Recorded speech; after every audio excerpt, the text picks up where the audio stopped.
It's early in the morning. I'm looking in the closet and I'm trying to find what I'm gonna wear and the shoes that's gonna match and the hat. And I'm about to get my hair cut.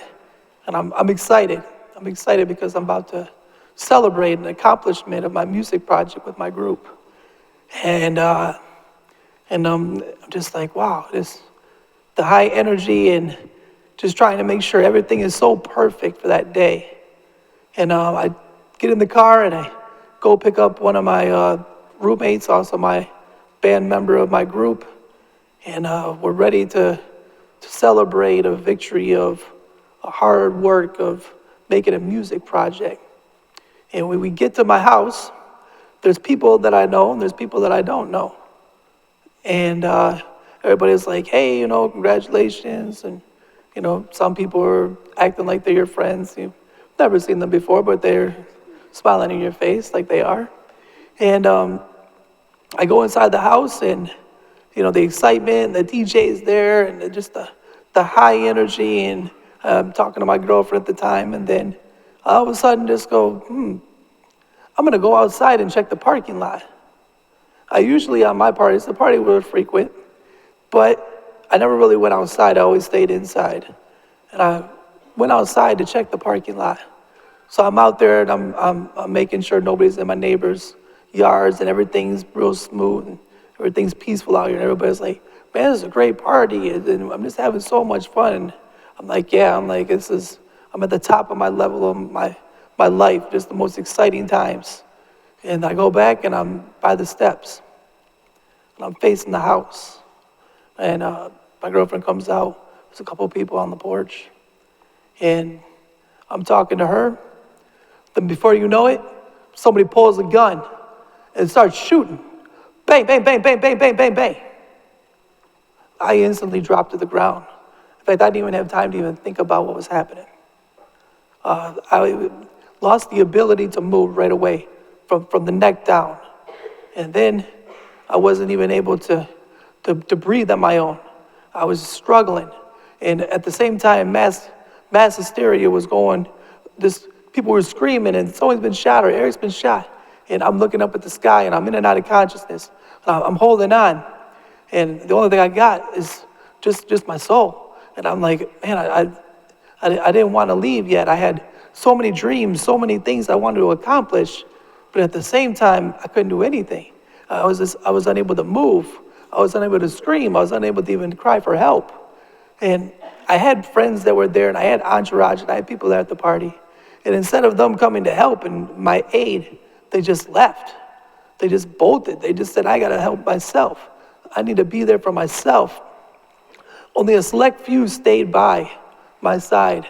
And I had inside my house at the party, I had a person. He was taking EMT classes. Well, he came out, was a hero. He came out and took action. He was just starting out with EMT classes, and he came out and stabilized me. He just happened to be in that house. Select few that stayed by my side tried to tell the police what was going on, besides of the mass, the chaos and the confusion. And I didn't even, they were trying to tell him my name, and I went into the hospital as John Doe.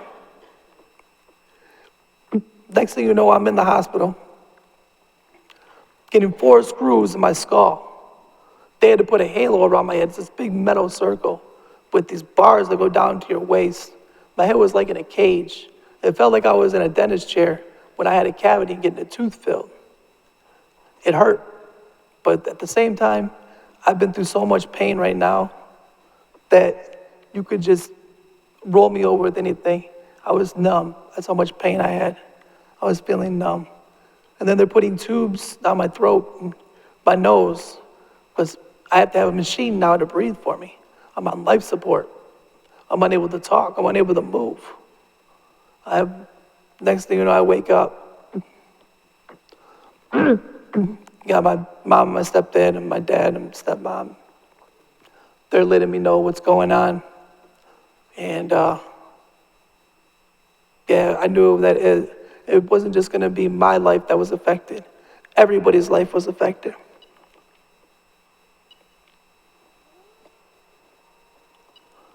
And this wasn't something that was just gonna change the next day. This was something that was gonna last forever. A ripple effect, something that still goes on right now. Yeah, I didn't know who did the shooting. We didn't know. There was no detective. I was in the hospital under an alias. Important thing is, my friends that really did try to come and see me, I knew them by their nickname. If you got friends out there and you know them only by their nickname, learn their real name. Learn the real them. Because when they tried to come and see me, they were using their real name. They couldn't get clearance to come see me. So that caused confusion.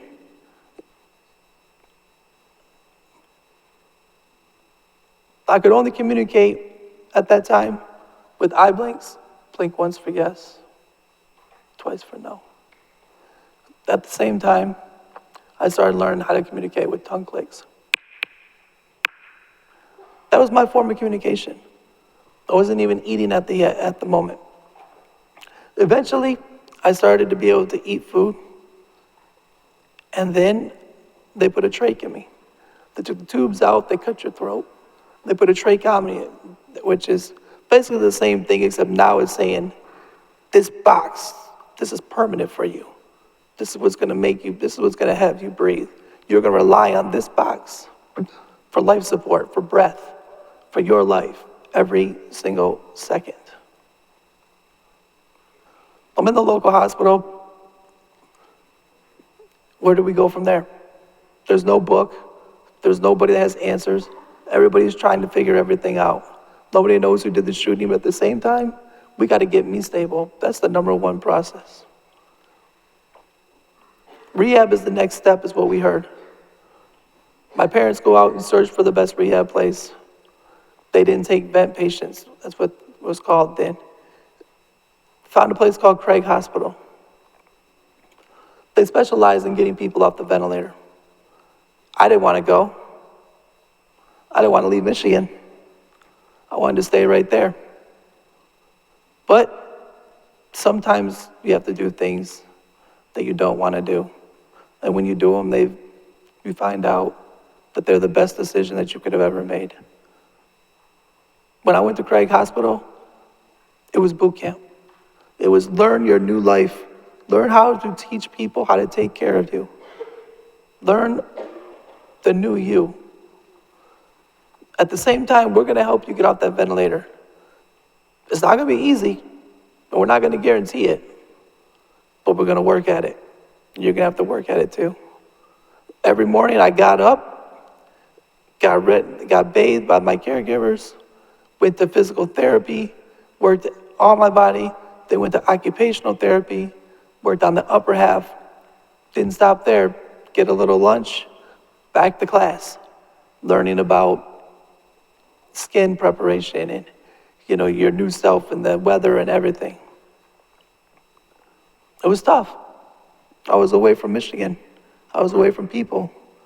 I was away from, it seemed like life as I knew it. I felt isolated, like I wasn't even on this planet anymore. It was the first time that I realized, the earth still turns without you. Everybody was going to holidays and birthdays, and there was weddings and funerals, and the world was changing, and I was just stuck in this isolated place. The one great thing, though, is while I was in rehab, I had a priest or a chaplain come up to me, and I'm in there, and I got this cage in my head, and beards all growing out, and tubes all over the place. He comes up to me and says, I want to know something. Do you forgive who did this to you? Now, at the time, verbally, I wasn't able to speak, but I could move my mouth, and you could see the words, and I said, yes. That's a tough thing for people to do. Forgive someone that took you from how you were to how you are now at this moment. Someone changed your life.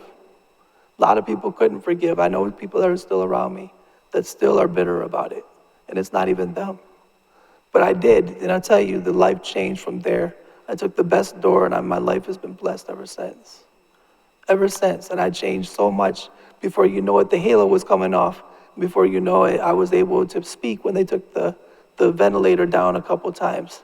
And then 2 weeks before I came home, after 6 months from hospital to rehab, I got off the ventilator. I was able to breathe on my own without this box.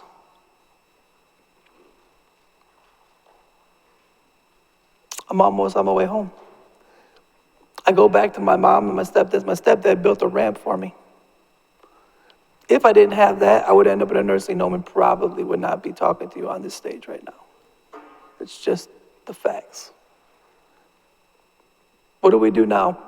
We're back home. We just got off the plane, accessible transportation.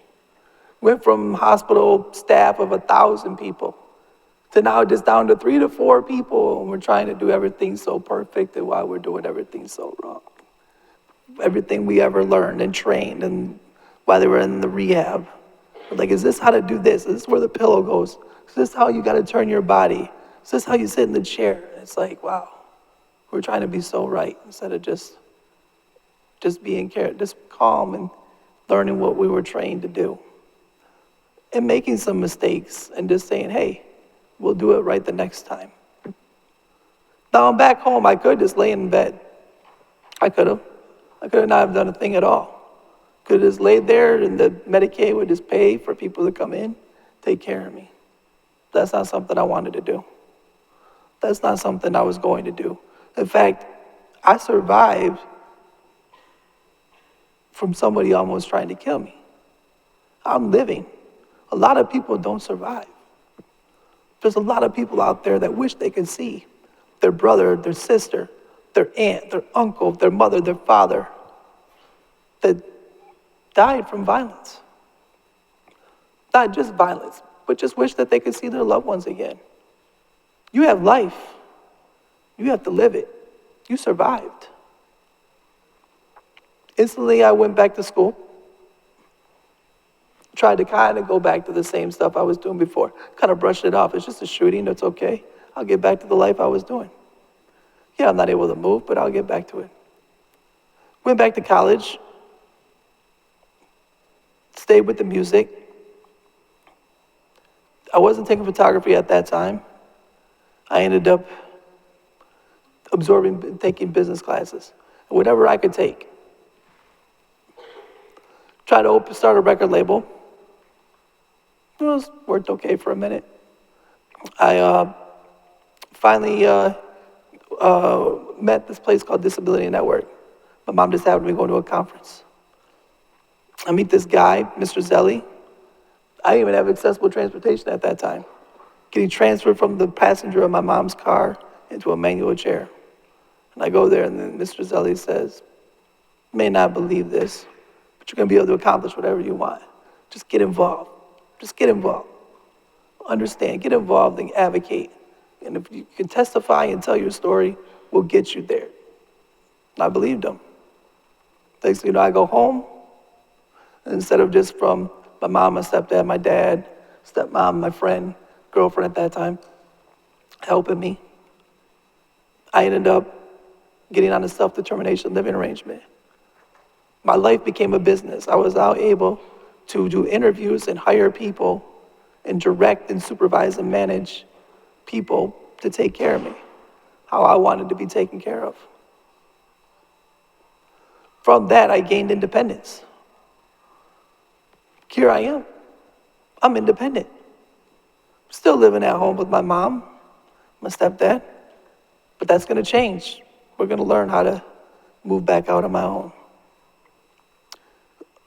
Put a plan together, and then eventually transitioned from that and moved into my own apartment, independently, 24-hour care.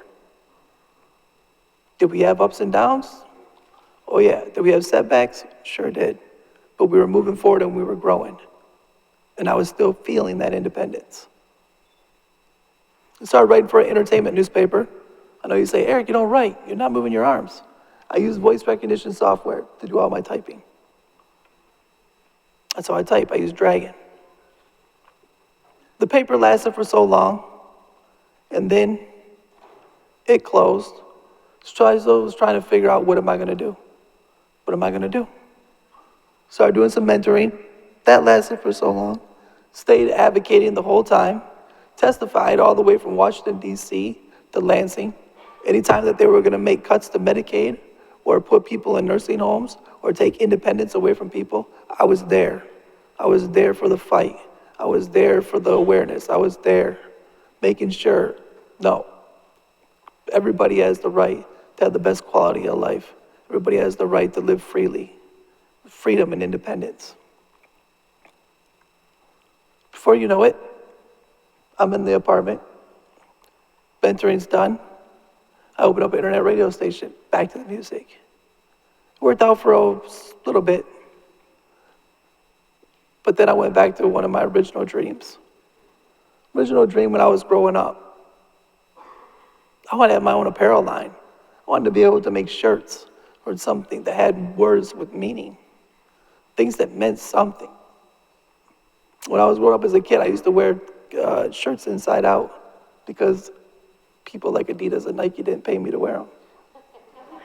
And I always thought it was genius how people would wear, they would purchase, they would pay for you to wear your own company.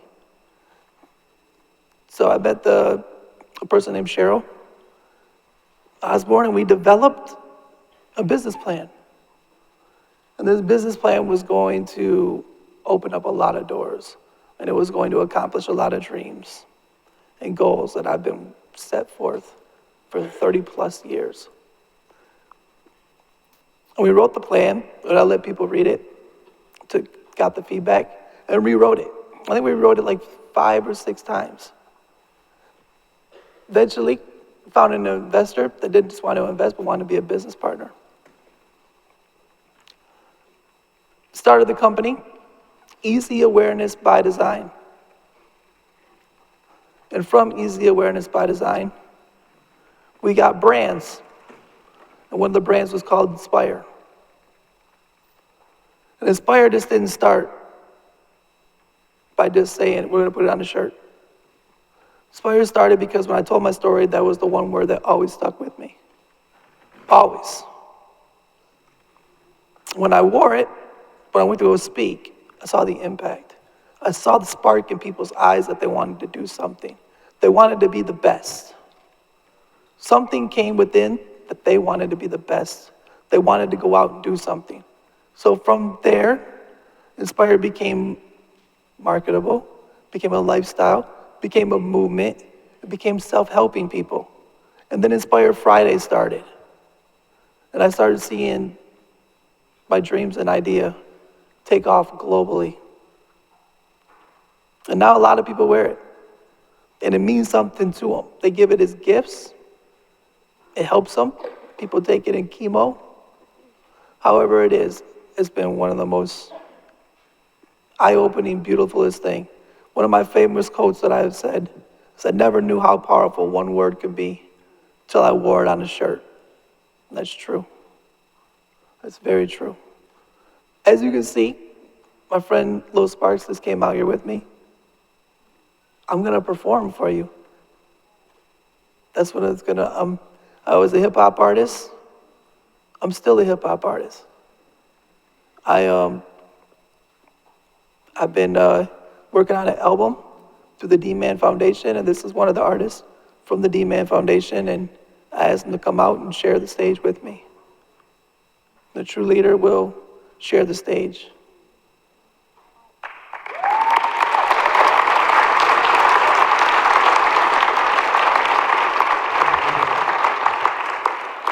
But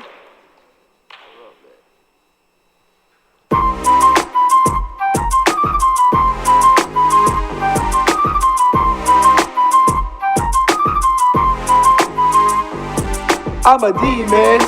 Music all around the world. It's all about the charity. D-man. When we started in the D-man, nothing but integrity. This is Danny's legacy. I'm a D-man. Alright, let me explain. In life it gets hard to maintain. A lot of things try to drive you insane. But I'm not gonna sit and complain. I'm out here living my life, doing my best, proving it twice. I'm so nice on the mic device. But sometimes you gotta sacrifice. So don't count me out. I do exist. I'm here to help the world. true to this whole journey spiritual. Listen to Danny and be the miracle. Hope you didn't figure me being stopped by a spinal cord injury. Never saying I can't, cause I can. Then if you wanna know why? Why? Cause I'm a D-man. Music is my therapy. All around the world, it's all about the charity. D-man. Then we started in the D-man. Nothing but integrity. This is Danny's legacy. I'm a D-man. Music is my therapy. All around the world, it's all about the charity. D-man. Then we started in the D-man. Nothing but integrity. This is Danny's legacy. Yeah, come roll with me. I keep it real, that's how it's supposed to be. Hard puffs, now I'm moving.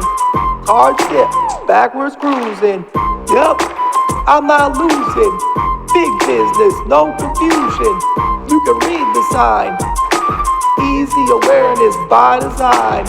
So if you got a catastrophic injury or developmental disability, not saying that it's meant to be, but it's not the end, so get with me. Eric Thomas, believe me, I know what the time is. Never saying I can't, cause I can. Then if you wanna know why? Cause I'm a D-man. Vegas on the weekends, studio weekends, all about the cat. To crunch a couple beats that we are doing all weekend to help those that cannot. So I'm like a D-man. Said studios on the weekdays, Vegas on the weekend. Going back to Cali just to crunch a couple beats. We are doing all the what we can to help the kids that can be man. I'm a D-man. Music is my therapy. All around the world, it's all about the charity. D-man. Then we started in the D-man. Nothing but integrity. This is Dan's legacy. I'm a D-man.